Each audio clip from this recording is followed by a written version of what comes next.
Selamat siang Bapak, nama saya Perawat Ari. Bagaimana kabar Bapak hari ini? Hari ini saya akan melakukan tindakan kepada Bapak, yaitu tindakannya berupa huknah. Di mana tindakan huknah adalah suatu tindakan untuk memasukkan cairan gliserin melalui anus ke dalam kolon sigmoid dengan memasukkan spray gliserin atau kanul rektal. Di mana tujuan dari tindakan huknah ini adalah untuk sebagai tindakan pengobatan dan juga untuk merangsang BAB. Kan Bapaknya sekarang nggak bisa BAB, sehingga nanti perlu dilakukan tindakan huknah agar Bapaknya bisa BAB dengan lancar lagi. Di mana indikasinya adalah pada pasien yang mengalami konstipasi dan pasien yang akan menjalani operasi kecil maupun partus bila diperlukan, sehingga nanti karena Bapaknya nggak bisa BAB dan Bapaknya kesulitan BAB, sehingga perlu dilakukan tindakan yang namanya huknah ini. Apakah Bapak bersedia? Oke, huknah itu ada dua macam, ada huknah tinggi dan huknah rendah. Dimana kalau huknah tinggi itu biasanya pasiennya akan dimiringkan ke kanan, sedangkan kalau huknah rendah pasiennya dimiringkan ke arah kiri. Selain itu dari segi cairan juga biasanya huknah rendah itu membutuhkan cairan hangat atau cairan hangat sebanyak 500 cc, sedangkan pada huknah tinggi biasanya membutuhkan cairan sebanyak 700 sampai 1000 cc. Dimana juga biasanya suhu air hangatnya itu sekitar 40 derajat Celcius. Selain itu nanti kan wadah enamanya akan digantung di sini. Nah biasanya tinggi dari wadah enama itu kurang lebih sekitar 30 cm dari bokong jika huknah rendah dan 50 cm dari bokong jika huknah tinggi, seperti itu. Oke, berikutnya kita perkenalkan alatnya dulu.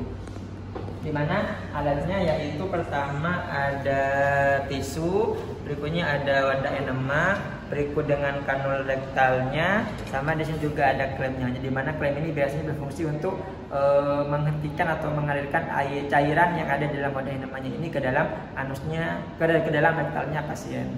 Selain itu juga ada bengkok, di situ juga ada handuk, ada waslap, ada perlak, ada pom berisi NaCl, juga ada termometer, di mana termometer ini digunakan untuk mengukur suhu air hangat yang akan dimasukkan ke dalam pasiennya, di mana nanti ini berguna untuk mengukur suhunya tersebut. Selain itu juga ada kanul rektal ya sudah tadi, sama ini ada klem. Nah kalau misalkan selang irigatornya itu nggak ada klemnya, maka kita bisa klem menggunakan klem ini. Kita bisa klem. Tapi jika selang irigatornya sudah ada klemnya seperti ini kan sebagai klem, dia fungsinya untuk mengatur. Nggak bisa ya? Oh nggak ada, ini klemnya mati ternyata. Karena ini biasanya kalau klemnya hidup dia bisa diputar-putar, tapi ini kayaknya nggak bisa. Jadi kalau ini nggak bisa, jadi nanti kita klemnya pakai ini aja.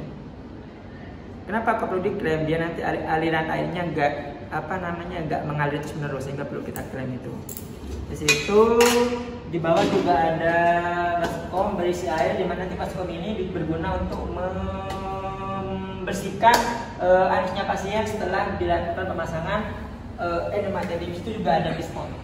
Oke, langsung nanti kita tindakan kepada pasien. Bapak, sekarang saya akan melakukan tindakan atau pemasangan huknah pada Bapak. Mohon kerjasamanya.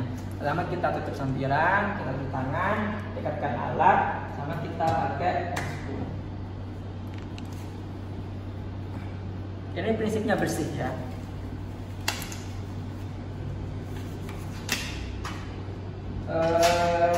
Jam tangan dicopot, tapi saya nggak bisa gatal-gatal yang ke tangan, jadinya anggap aja jam tangan aku nggak ada ya.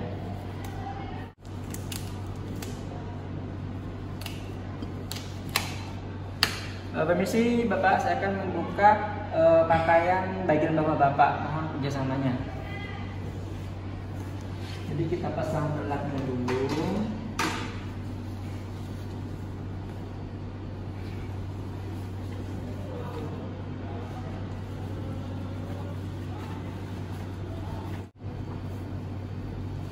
Kita buka dulu ya, ternyata Bapaknya masih pakai celana.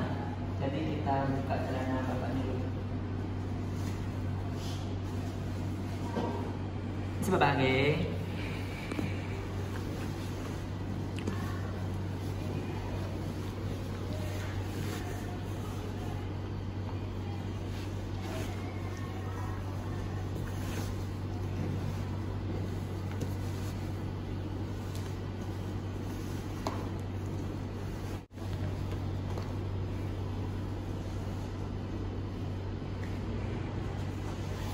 Itu kita pasang belakang.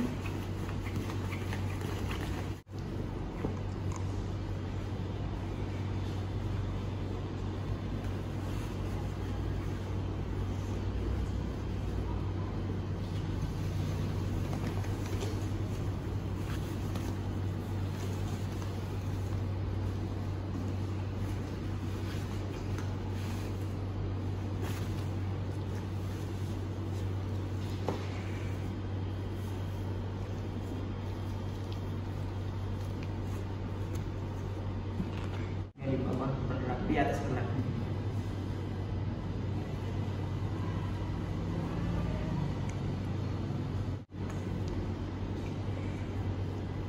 Masih Bapak. Jangan lupa sambil komunikasi sama pasiennya.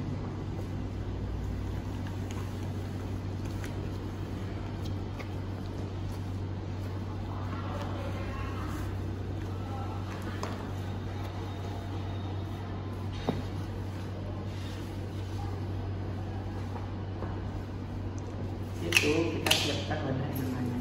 Jangan lupa kita kelar dulu ya. Habis itu kita isi wadah enamannya. Nah, misalkan ini pasiennya kita akan melakukan tindakan huknah tinggi, maka nanti karena dia huknah tinggi maka pasiennya akan miring kanan, dan juga maka wadah airnya berisi NaCl yang bercampur dengan air hangat sebanyak 1000 ml atau 1000 cc. Kita gantung di sini. Ini terlalu tinggi ya, ini bisa disesuaikan dengan namanya masing-masing. Situ jangan lupa kita keran dulu sehingga nanti biar tidak mengalir. Nah, setelah ininya menggantung, kita masukkan cairan tadi. Nah, setelah kita masukkan cairan, kita coba dulu. Kita periksa dulu apakah bisa mengalir dengan lancar atau tidak. Jadi klemnya kita buka. Nah, saat klem kita buka, maka air akan mengalir dari wadah enema ke dalam selang irigator ini. Nah, biasanya airnya akan mengalir ke sini. Nah, kalau sudah airnya mengalir, kita klem lagi. Jadi fungsinya kita mengalirkan air terlebih dahulu, kita pengen tahu apakah selangnya ini berfungsi dengan baik atau enggak, apakah ada kebocoran atau enggak, sehingga perlu kita mengecek dahulu apakah lancar atau tidak aliran airnya. Di situ kita letak ini di sini dulu. Di situ kita siapkan kanalnya. Ini ada gel.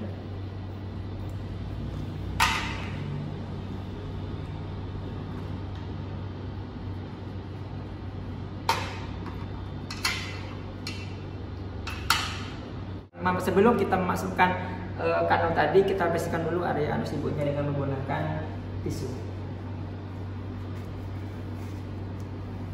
Permisi Bapak, saya akan membersihkan anusnya Bapak dulu. Kita bersihkan dulu area anusnya.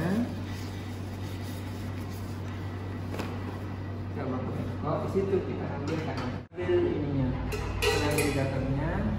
Kita masukkan. Ini kalian jangan dibuka dulu ya, kalian dibuka kalau kanalnya sudah masuk ke dalam anusnya pasien. Permisi Bapak, saya akan memasukkan kanul atau selang ke dalam anusnya Bapak. Mungkin agak terlihat sedikit gak nyaman bagi Bapak, tapi ditahan ini demi agar Bapak bisa BAB dengan lancar lagi. Kita miringkan pasiennya. Kita posisikan SIM ya. Situ kita masukkan kanalnya ke dalam anusnya pasien.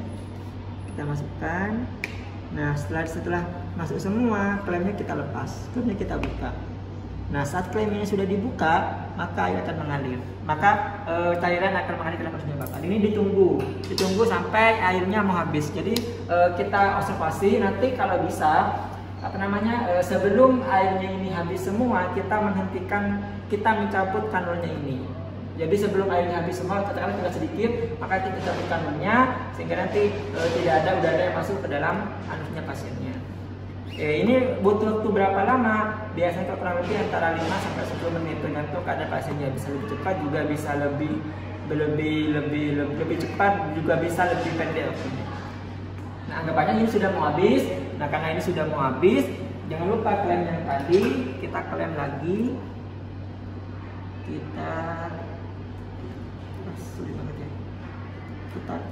Kita klem, situ kita ambil tisu, kita taruh di sini sambil kita tarik,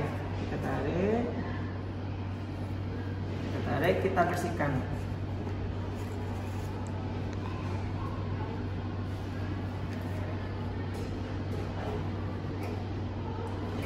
Kita taruh dulu. Nah, biasanya setelah dimasukkan cairan itu biasanya pasiennya akan pengen BAB atau akan ada refleks atau timbul pengen defekasi, pengen BAB. Maka setelah kita memasukkan kanul tadi, kita siapkan spot di pasiennya. Jadi kita letakkan spot di bawah pasiennya karena biasanya pasiennya akan langsung pengen BAB. Misi Bapak G.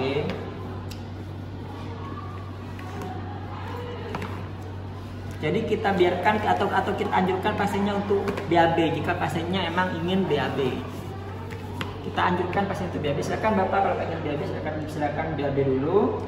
Nah, kita tunggu sampai pasiennya BAB. Nah, setelah pasien selesai BAB, kita singkirkan pisportnya.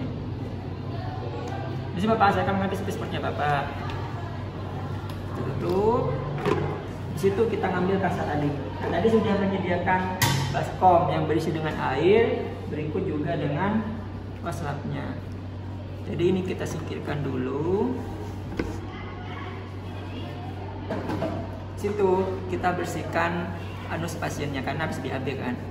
Jadi dibersihkan pakai air, kita bersihkan. Kita bersihkan anusnya. Kita bersihkan. Nah, setelah bersih, kita lap pakai tisu. Kita lap pakai tisu. Nah, setelah kita lap pakai tisu, kalau misalkan masih basah, kita bisa lap dengan handuk yang tadi ada di pasien itu. Nah, setelah dilap semua, kita singkirkan karena tindakannya sudah selesai dan sudah dilap semua, maka kita singkirkan pelaknya. Bapak.